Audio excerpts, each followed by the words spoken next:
Good morning students. आज हम संस्कृत प्यूसम से पाठ सप्तमा पाठा यानी कि 7वां पाठ 7 लेसन जिसका नाम है प्रहलिका। प्रहलिका माने पहेलियाँ, उसको हम पढ़ेंगे।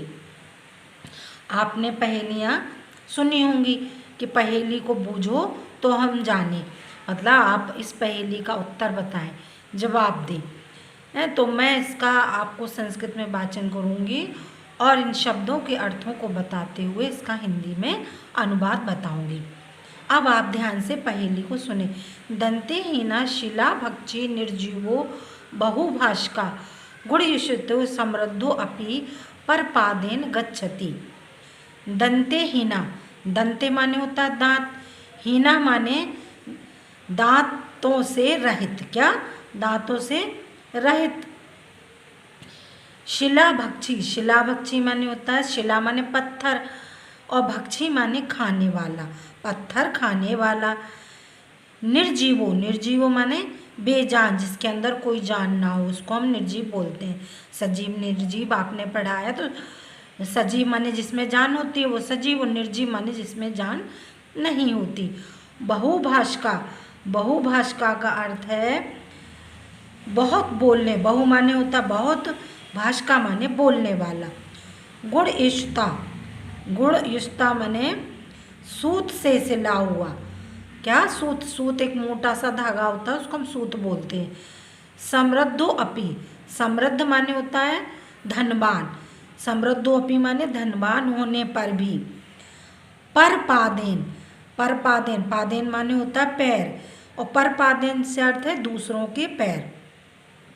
अब आप इसका अनुवाद देखिए। दंते हीना शिला भक्षी निर्जीवो बहुभाषका, दांतों रहित यानी बिना दांतों के, पत्थरों को, शिला भक्षी माने पत्थरों को खाने वाला, निर्जीवो बहुभाषका बेजान बहुत बोलने वाला है।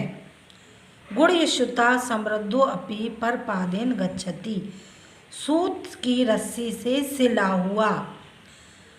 समृद्धोपि माने धनवान होने पर भी दूसरों के पैरों से चलता है। परपादेन माने दूसरों के पैरों से चलता है। वह कौन है? अब आपको पहेली का उत्तर बताना है। फिर से आप इसको एक बार सुन लें। दंतेहीन शिला भक्षी निर्जीवो बहुभाषका, दांतों रहित यानी बिना दांतों वाला, पत्थरों को खाने वाला, बेजान बहुत बोलने वाला है। गुणयुष्ता समृद्धो अपि परपादेन गच्छति, सूत से सिला हुआ, धनवान होने पर भी दूसरों के पैरों से चलता है। अब इस पहेली का आपको उत्तर बताना है कि वह कौन है। तो इस पहेली का उत्तर क्या होगा आप खुद समझें, अर्थात जूता। क्या? जूता, कि सूत से सिला हुआ है और पत्थरों को यानी जमीन में चलता है, पत्थरों का रगड़ खाता हुआ, तो क्या कहलाएगा? जूता। अब आप दूसरा देखिए। शोभितो अस्मि सिख खंडेन दीर्घ पक्षैर्लकृतः राष्ट्रियो व्यंग्यश्चास्मि नृत्यं पश्यन्ति मे जना। शिख खंडेन, सिख माने होता है पंख, और विहंग माने होता है पक्षी।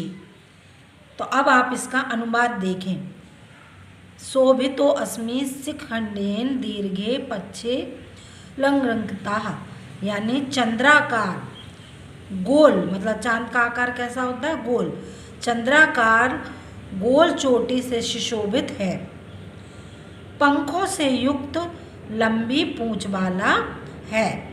राष्ट्रीय व्यंग्यश्चास्मि नृत्यं पश्यन्ति मे जना, मैं राष्ट्रीय पक्षी हूँ, नाचते हुए लोग मुझे देखते हैं।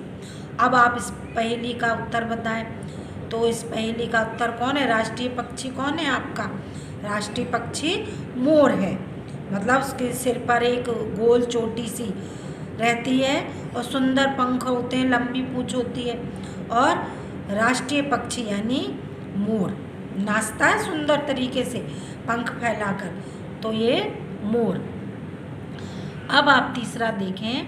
पठितो न सम्यहं किश्चित् तथापि साक्षरो असम्यहं पादे विनये गच्छामि कथयामि बिना मुखम।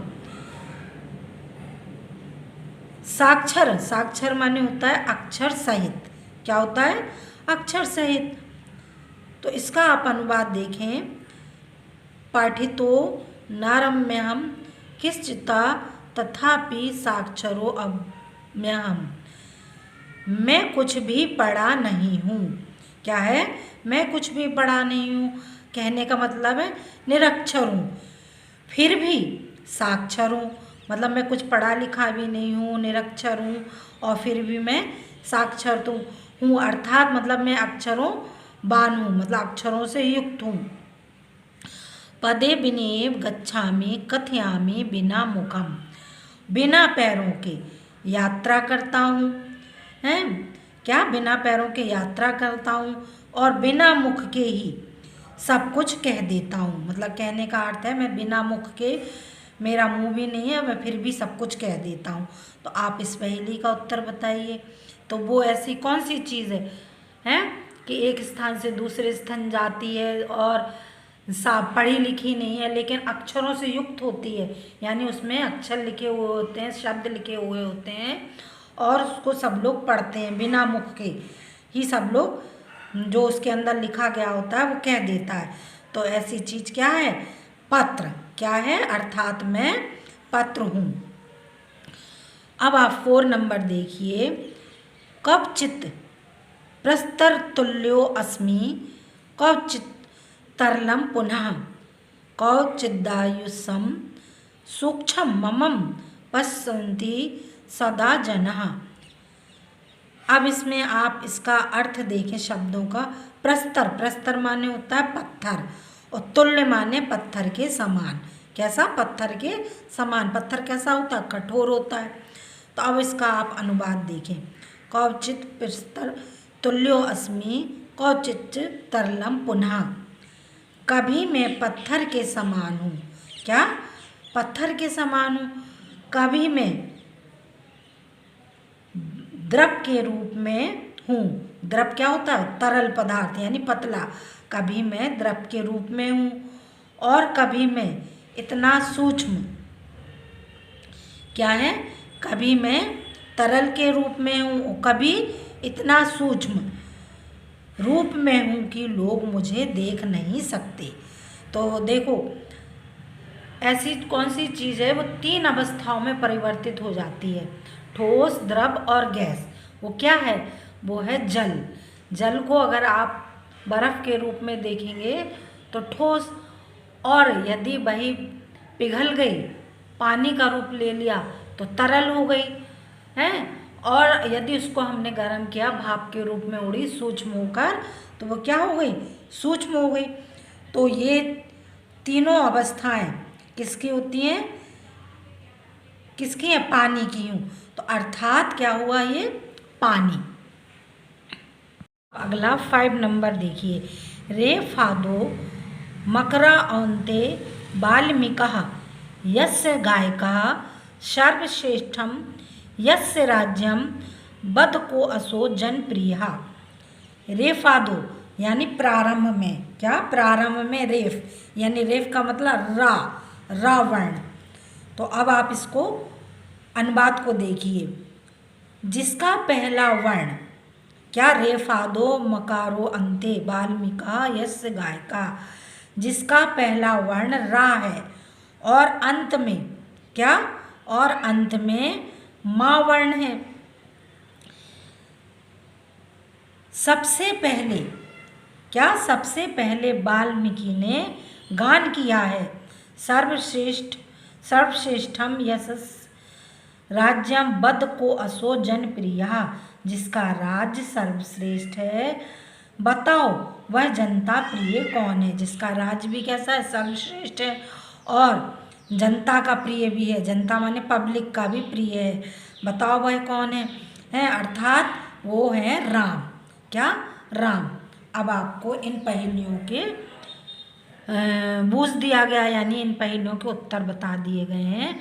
आप इनको ठीक से पढ़ें और समझें।